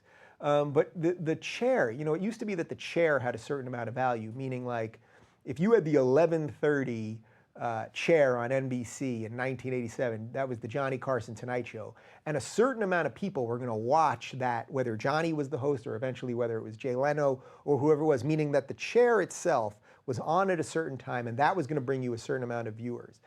I actually don't think that's true anymore. I think what the truth is that people care about individual creators. You care about the people who are speaking to you, who hopefully are being forthright and honest and decent and all of that. And those are the people that I want to figure out how we can help them build their business. You know what I mean? Like, I know a lot of people are jealous. Jealous isn't the right word. They're jealous in the best sense of it, of all of the things that I've created. And because of that, I want to give the tools, every tool that I've used and built to build all of this, I want to give to all the creators that want to do that. Want to thank Ash real quick. How do we get one of these signed pictures? So if you want one of these signed pictures, I've got a fancy, ultra fancy Pilot silver marker right here, and I'm signing headshots, people. For the first 100 people that sign up at $9.99 on the App Store for the Rubin Report app or on Google Play. We will send you one of these. I'm going to sign it right now. This could be yours right there, or for as little as $3 on RubinReport.com. And the reason that we have to do that is just because of the way the App Store deals with financial transactions. It just is what it is. We literally can't charge you less than that. It's a long story. I should also mention that, part of what's going on here is that, there's this issue about gatekeeping, right? Like, has Twitter and YouTube and the rest of these big companies, have they become the gatekeepers? Should we have gatekeepers? Should everyone be allowed to be on everything all of the time? Should there be some limits on what is allowed in public discourse and all that? So without getting into like the purely philosophical part of that, which I talk about all the time, obviously, right now, we can build you, if we build you a website, there's really no gatekeepers. We're a tech company, we're building you a website. If you're going to be one of the premium creators for us on locals.com, we're going to build you an app. That app is going to have to get into the App Store and Google Play. If those guys aren't going to let you in, then there's some other problems. So, and this is what I meant about not trying to solve every problem for every single person. We're trying to solve as many problems for as many people as possible. And I think by doing that, really starting with what I thought were the issues for my business and how I want to communicate with my audience and how I want to engage with the people who care about what I do, I thought if we solve that first, that will solve most people's problems. We can't solve everybody's problems. It just is what it is. Okay, let's see. Very excited about this, and also locals.com. As a podcaster and someone with a very modest group on Facebook, these issues have been at the forefront of my mind for the last few months. Very excited to see all this. Thank you, Dave, and the team. Well done. Awesome. Look, that's a beautiful thing. I was once but a humble, modest podcaster too. You know what I mean? Like that, really, like that's why I wanted to build this thing. I know there are so many great people out there. I love competition. I really love competition. And if there were suddenly 100 more interview shows that did it better than I do it, right? That built a better set and the host was better and had better hair and all of those things and better guests and everything else, either I would up my game or I'll find something else out. I'll find something else to do, okay? So I really want to give you guys the power not to be beholden to these things. The amount of people that I know, good people who have been on this show, who have been banned or temporarily suspended from Facebook for saying nothing, saying true things about genders or just any of this nonsense. We're constantly being force-fed right now. And that was another reason, a couple months ago when Zuckerberg was up in front of Capitol Hill and they kept saying that, he kept saying, well, we can't scan every ad to figure out if it's fully true. We just can't do that. We want the market to figure that out. We want people to figure it out on themselves. And AOC and the rest of them were sort of lambasting him for this. And it's like, all right, so what are you really saying? Because if you're saying that we want Facebook to say what is true, well, if you were to ask a higher up at Facebook how many genders there are, now we know there are 2 genders. That doesn't mean you shouldn't be disrespectful of trans people. Trans people, I think, deserve the exact same respect and certainly equal treatment under the law of everybody else. But that doesn't change what biology is, right? But if you were to say there are 2 genders, that could be considered hate speech potentially by Facebook's terms of service or YouTube's or whatever else. So these things, this competing set of interests, where we demand that someone who has more power than us tell us what is true, I just think it's nonsense. I don't think it's the future of any of this. What I think the future of this is that little communities will grow. And as they grow, they will find other communities that they want to connect with that are somewhat like-minded or totally like-minded or very different, but can figure out something that they agree upon so that communities from one creator and communities from another creator can start communicating themselves. And they can do this through their own desktop apps or web-based or native apps on iPhones and Androids and the rest of it. And that will be the future. Small is the new big. I really believe it. I really believe it. It's the only way to solve some of these problems. And I know that obviously when I sign off this thing, I'll be getting a ton of hate on Twitter and, oh my God, he's charging and it's like, all right, if you don't want to be part of it, you don't have to be part of it. And by the way, if you want to pay me, if you want to pay me to troll me or say awful stuff or fight with people or the rest of it, I may tolerate a little of that just because I'm a pretty tolerant guy. But ultimately, we'll just boot you and refund your money. I don't want your money. I'm trying to build something for mature people. I'm trying to build something for people that want to build and not burn.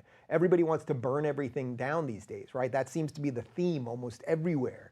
And it's not just in America. There's this theme of just like, let's destroy the whole thing. I'm not interested in that. I'm interested in building sort of sustainable, long-lasting things. As we watch the institutions of old crumble, and we're watching them, right? We're watching the institution of television and media crumble. We're watching financial institutions crumble. We're watching academic institutions crumble. Let's start building new institutions. I think this is my first foray at it, and we're going to give it a shot. Where do you see locals 1 year from now? I mean, we've got big plans, which I can't tell you all of it, but my hope with locals 1 year from now is that we have taken as many content creators out there. We've gotten, hopefully thousands of people off Patreon at that point or however else they're funding. We've shown enough people that you shouldn't just be reliant on big tech. You shouldn't leave your future up to YouTube's algorithm to decide whether you're successful or not and how that should affect your financial stability and the rest of it. We've created small communities that have connected with other communities to start building all new networks. I mean, really new networks of creators. And just wait over the next couple of weeks as we lay out some of the people that I'm bringing on board that I'm going to network with, thus creating our networks. And then I think we'll have all of these new networks. And then maybe we start figuring out some new things related to advertisers or a whole bunch of other things. I think the future is our oyster. That's why I wanted to build this thing and own it. And own it so I could hear what the concerns are from you guys. I could look at my own business and go, well, what are my concerns? And then we could kind of go from there. So I think this thing's going to be huge. This is my best effort, guys. This is absolutely my best effort. And I think we've built the right team. I think we have the right investors. We've got the right developers. Oh, by the way, I should have told you this right at the beginning. We're hiring also, right? We've got a pretty great company here. If you are a developer, an app guy, you're in data, any of these things, anything, graphics, whatever you think, if you dig any of the things that I have talked about right here, email us, jobs@locals.com. We're hiring.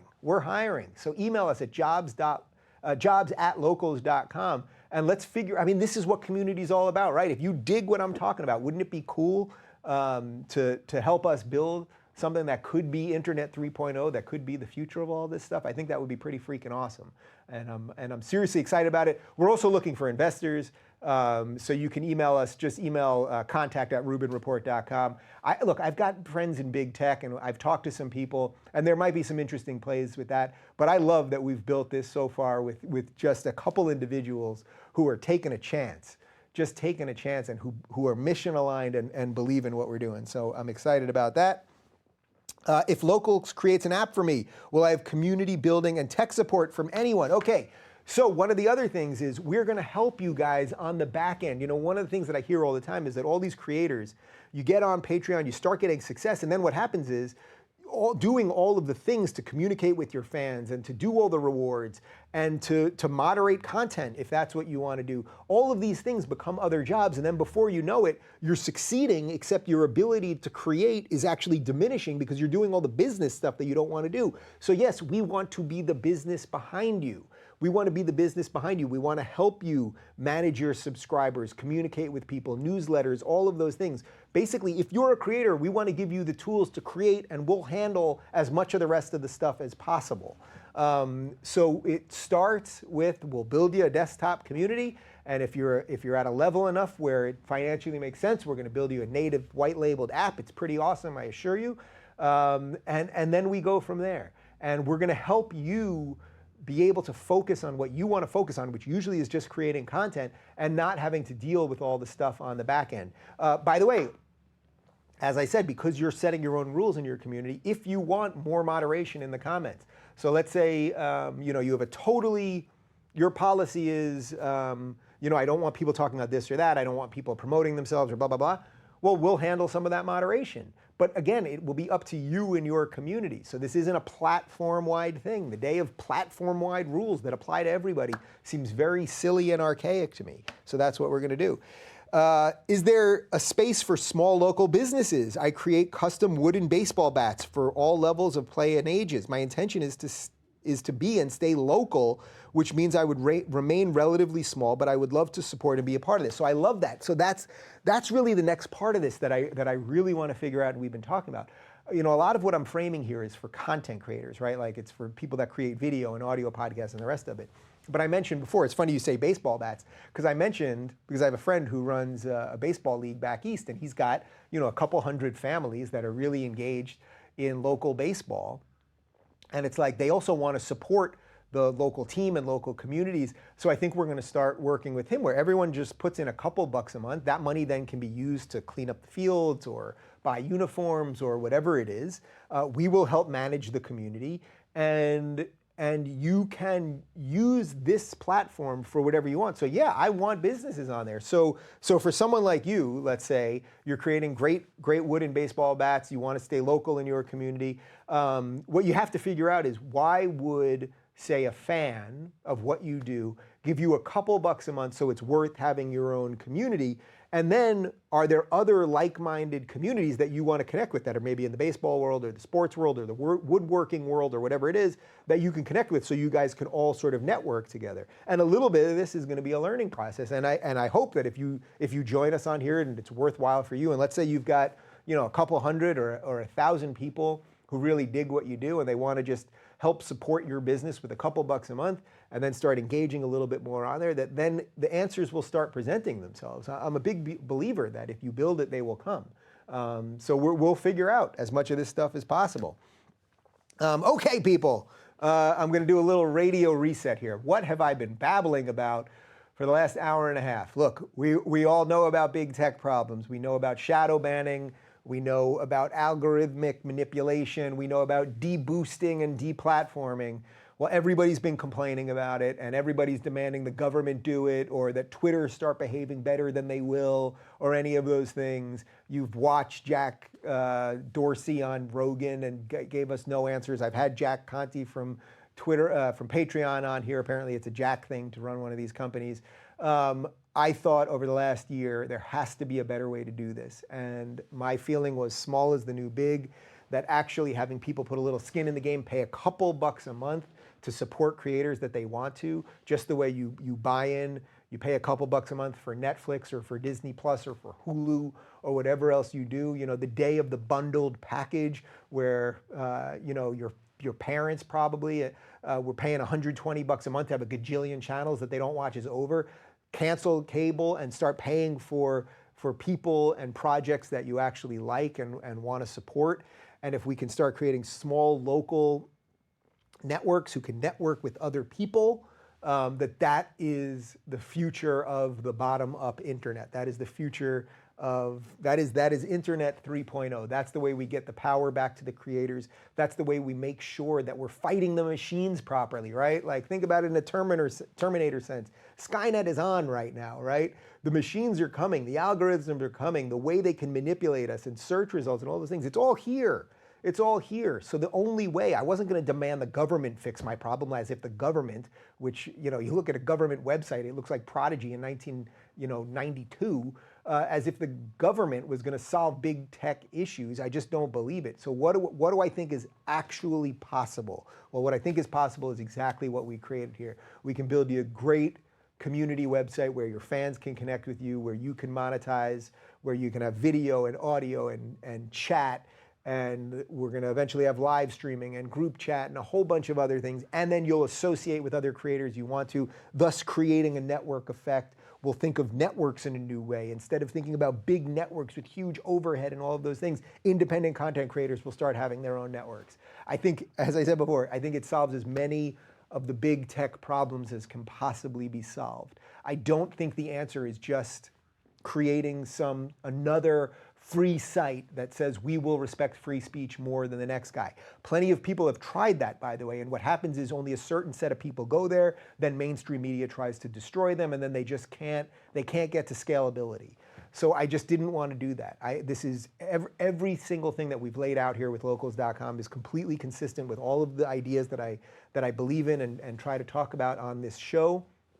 We've ran a test for the last 2 months by creating the RubinReport.com community, first with just a couple dozen people, and now getting a few more people in there, and it's starting to percolate, it's starting to bubble, and I hope that I will see more of you guys in there, and that's where I'm going to communicate with you, and I'll start telling you where I'm doing live events or just impromptu show-ups, and you can buy tickets to things, and make sure that you actually see our videos instead of being reliant on big tech that we don't know what the hell they're doing.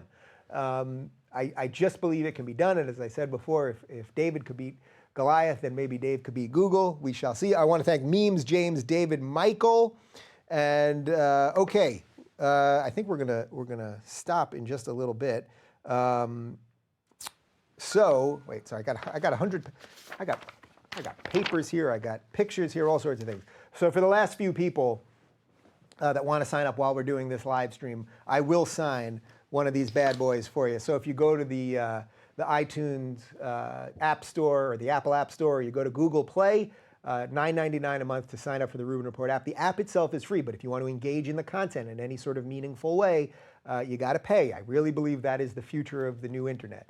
That is it, and I think people are willing to do it, and sometimes you have to kind of train people.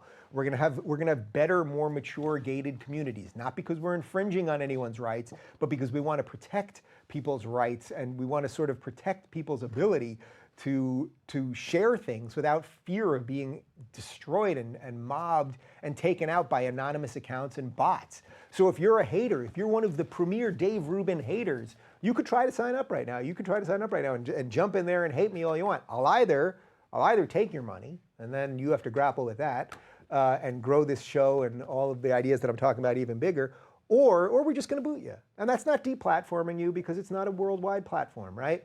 We're creating small communities for creators. And then as we do that, those creators will network with each other, and then we will build something big bottom up. If you build it, they will come. That's what I believe. So you can go right now to RubinReport.com, and you can be part of our community, and for as little as $3, although if you do over $10, we're going to send you one of these as long as you do it while we're doing this live stream. And more importantly, the business behind this is locals.com. I have one business partner.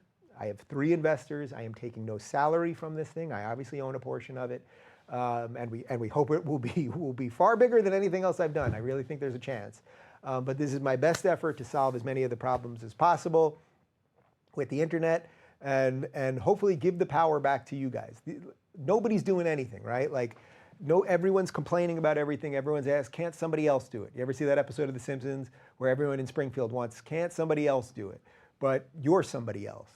To loosely quote Homer from another episode, I'm a guy like me. And I thought, all right, maybe I can solve some of this stuff. So I really think we can protect your digital assets. We can help you grow your business.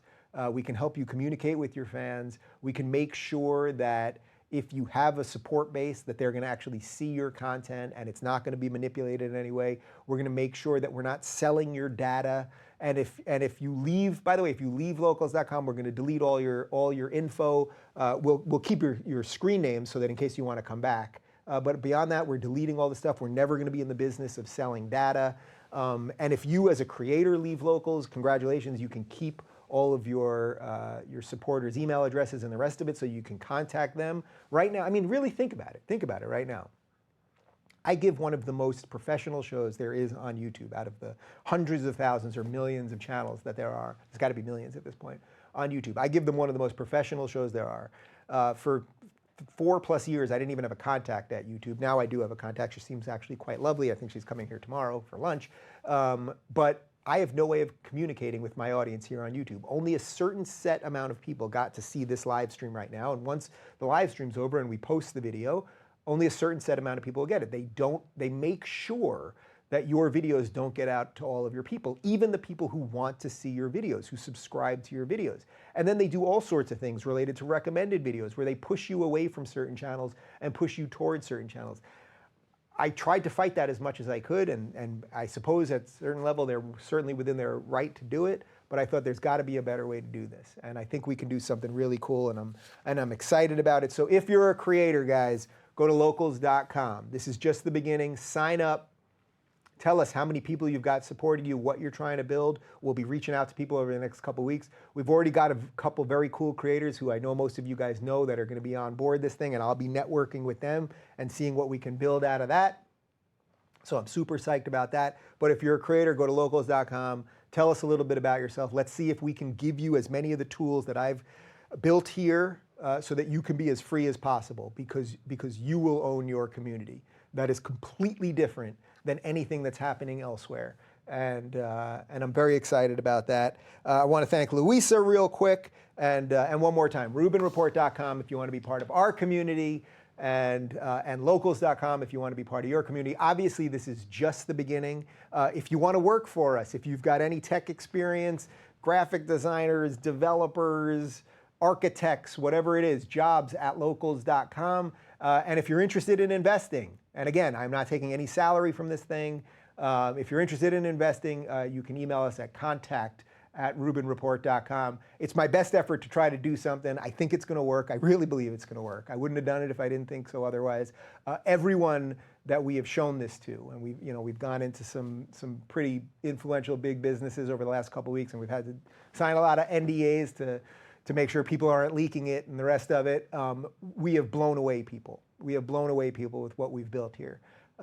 So I'm super psyched, and here we go again. I always say it's funny, for all the things that I build and all the times I've changed networks or built a home studio, all these things, it's like I'm always back at the beginning. And I think today is another day that I'm kind of back at the beginning. But I'm psyched to be doing this with you guys, and I appreciate all of your support, whether it's just watching the videos, whether it's emailing me, whether you actually support us on RubinReport.com or financially, or whether you used to support us on Patreon or whatever else it is. I think this is the best shot we got at fixing some of these problems, and I hope you'll be part of it, whether as a supporter or someone who just watches these videos and shares them, or whether someone who ends up working for us, that's jobs at locals.com, or as a creator who wants to take the power back to themselves. That's what this really is about. And if you want to build out your community and make sure your assets are yours and your digital future is yours and not be reliant on big tech, we're here for you. Locals.com.